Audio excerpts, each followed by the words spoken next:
నమస్తే అందరికీ. ఒకరోజు కడప జిల్లాలో ఆర్డీఓ గారి దగ్గర ఒక సమస్య ఉండేది.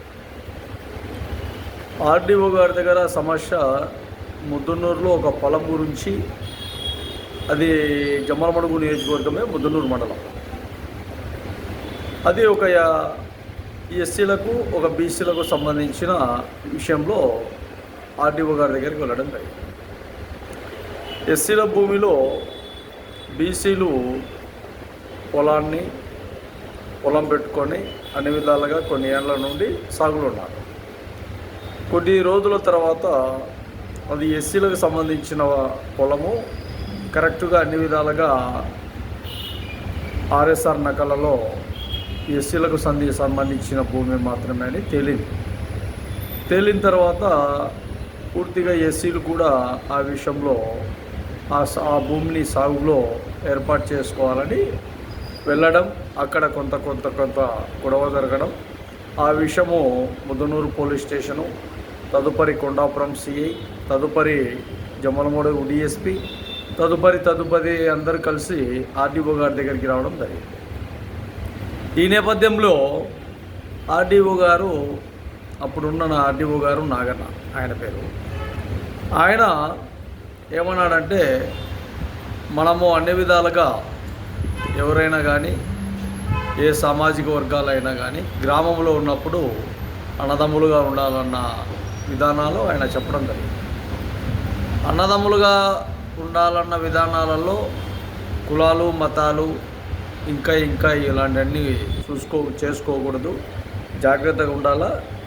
అది భూమి ఎవరున్నారు, ఎంజాయ్మెంట్లో ఎవరున్నారు, సాగులో ఎవరున్నారు, ఏంటి విషయం, ఇవన్నీ ఆరా తీయడం, మేము చెప్పడం అన్నీ జరిగింది. చివరిలో కరెక్టే, ఇది ఎస్సీలకు సంబంధించిన ఆర్ఎస్ఆర్లో ఉంది కాబట్టి వాళ్ళకే చెందుతుందనే ఆలోచన ఒక మాట చెప్పారు ఆయన. ఆ విషయాన్ని బీసీలు వ్యతిరేకించారు. మేము సాగులో ఉన్నామన్న విషయాన్ని వాళ్ళు వ్యతిరేకించారు. మా భూమి అన్నారు. మా భూమి అన్న దానికి వాళ్ళ దగ్గర ఎటువంటి ఆధారాలు లేవు. సరే, ఈ విషయాన్ని పక్కన పెట్టేస్తే ఆర్డీఓ గారు అందరం కరెక్ట్గా ఉండాలా, అందరం బాగుండాలన్న విషయాన్ని తీసుకొస్తే, మరి ఆంధ్రప్రదేశ్లో కానీ, రాష్ట్రంలో కానీ, ఎక్కడైనా కానీ, దేశంలో కానీ ఒక కాలనీ ఏర్పాటు చేస్తున్నారంటే, ఈ కాలనీ ఎస్సీ, ఈ కాలనీ బీసీ, ఈ కాలనీ ఎస్టీ, వీళ్ళందరూ ఇక్కడ ముస్లింలు ఇట్లా ఉండారనేసి చాలా వరకు చాలా ఏరియాలలో, పట్టణాలలో కానీ, ప్రాంతాలలో కానీ, పల్లెల్లో కానీ జరుగుతూనే ఉంటాయి ఇప్పటికి కూడా. ఈ విషయాన్ని అన్నదమ్ములు అని ఎప్పుడైతే ఆయన చెప్పాడో, అన్నదమ్ములు ఉండాలన్నది వాస్తవమే. అయితే ఆయనకు ఒక మాట చెప్పడం జరిగింది. అన్నదమ్ములు అందరూ బాగుండాలన్నప్పుడు ఒక కాలనీలు ప్రభుత్వం ఏర్పాటు చేసేటప్పుడు ఓసీలు, బీసీలు, ఎస్సీలు, ఎస్టీలు, ముస్లింలు మొత్తం అందరూ కలిసి ఒక కాలనీని ఏర్పాటు చేసే విధంగా మీరు ఆ పేదరికంలో ఎవరైతే సామాజిక వర్గంలో ఉన్నారో ఆ సామాజిక వర్గాలకు సంబంధించిన పేదలకు ఇలా ఈ ప్లాట్లు ఇవ్వాలి సార్ అని చెప్పడం జరిగింది. పెద్ద 200 ఎకరాలు, 100 ఎకరాలు, 100 ఎకరాలు, 50 ఎకరాలు, 70, 80 ఎకరాల పొలాలు ఎవరివి ఆర్ఎస్ఆర్ నకల్లో తీసుకుంటే, ఈ భారతదేశంలో ఆర్ఎస్ఆర్ నకలు తీసుకుంటే ఈ భూములన్నీ ఎవరివి అంటే మొత్తం పేదరికంలో ఉండే వ్యక్తులవే ఆ భూములు.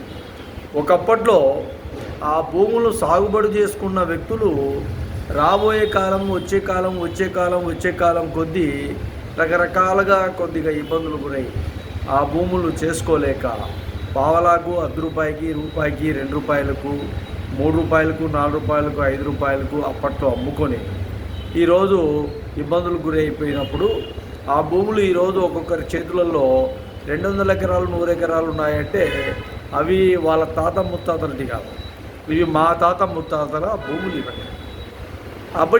అవన్నీ ఇన్ని విధాలుగా ఉన్నాయి. ఒక్కొక్కడు 10 అంతస్తులు మాడి వేస్తాడు, ఒక్కొక్కడు 10 కార్లలో తిరుగుతాడు, ఒక్కొక్కడు రకరకాలుగా బిజినెస్ చేస్తాడు, ఒక్కొక్కడు రకరకాలుగా వ్యాపారాలు చేస్తాడు. మరి ఇవన్నీ ఎక్కడ, ఎవరు వీళ్ళకందరికీ సపోర్ట్ చేసేది? ఒక వ్యాపారం చేస్తున్నాడంటే వాని కింద గుమస్తలు ఉండాలి, ఒక బిజినెస్ చేస్తున్నా అంటే వాని కింద గుమస్తలు ఉండాలి, ఒక ఫ్యాక్టరీ ఉందంటే వాని దగ్గర వర్కర్లు ఉండాలి. వీళ్ళందరూ ఎవరు అంటే ఈ సామాజిక వర్గాలు, పేద సామాజిక వర్గాలే వీళ్ళ దగ్గర పనిచేశారు. 10 ఎకరాల భూమి ఏంటంటే ఆ ఇంటివాడు భూమి గలవాడే ఆ భూమిని సాగు చేయలేడు. దాదాపు 100 మంది కలిస్తే ఆ భూమి సాగవుతుంది, పంట పండుతుంది, పంట చేతికి వస్తుంది. అలాంటి విధానాలు ఆర్డీఓ గారికి చెప్పడం జరిగింది. ఆర్డీఓ గారికి ఎప్పుడైతే ఈ మాటలు చెప్పడం జరిగిందో ఆయన నవ్వుకున్నాడు. మీరేంది బ్రదర్ ఇలా మాట్లాడతారు అన్నాడు. అంటే మీరు చెప్పిన అన్నదమ్ముల విషయానికి వస్తే ఈ విధంగా మాట్లాడవలసి వచ్చింది సార్. అన్నదమ్ములు అనే మాటలు సొంత రక్త సంబంధంలో కూడా ఈ మధ్య పూర్తిగా కకావికలం అయిపోయింది. కాకపోతే ఏంటంటే మీ దగ్గరికి వచ్చిన సమస్యను పరిష్కారం చేసే విధానంలో ఎవరు రైట్, ఎవరు నో, ఎవరు కరెక్టు, ఎవరు తప్పు అన్న ఆలోచన చేయండి. గ్రామాలలో ఎవడికి వాడు రాజు, ఎవడికి వాడు మంత్రి అన్నట్టున్నారు. ఎవరు కూడా రకరకాలుగా సామాజిక వర్గాలను తక్కువ చేయడం, ఇంకా రకరకాలుగా ఇబ్బందులు చేయడం మాత్రమే గ్రామాలలో ఉన్నారు. మీరు ఎప్పుడో ఒకసారి నెలకు ఒకసారో 2 నెలలకు ఒకసారో గ్రామాలు తనిఖీ చేస్తే కదా పోలీసులు కానీ, ఎంఆర్ఓలు కానీ, ఆర్డీఓలు కానీ ఎప్పుడైనా గ్రామాలలోకి వచ్చి ఇలా ఉండండి, ఇలా ఉండాలి, ఇలా ఇబ్బందులు ఇలా ఉండాలా, సమస్యల మీద ఇలా ఉండాలా, ఇలా ఉండాలని చెప్తే కదా ఎవరు రారు. జస్టిస్ పున్నయ్య కమిషన్ ఆధారంగా తీసుకుంటే ఎక్కడ కూడా ఎవరు కూడా రావడంలే. కాబట్టి ఈరోజు మీకు ఈ విషయం తెలియజేస్తున్నారు సార్ అని చెప్పడం జరిగింది. తర్వాత ఈ బీసీ సామాజిక వర్గాలు ఏం చేశాయంటే వెంటనే కోర్టుకి వేశారు. ఈ విషయం తెలుసుకోండి. కోర్టుకి ఎప్పుడైతే వేస్తానే కోర్టు విషయాలు కరెక్ట్గా ఓకే చేసి ఇక ఆర్ఎస్ఆర్ నకళ్ళల్లో ఏ విధంగా అయితే ఉందో దాని ప్రకారంగా వాళ్ళకు అన్ని విధాలుగా పేపర్లు, డాక్యుమెంట్స్ ఇవ్వడం కూడా జరిగింది. ఈ విషయం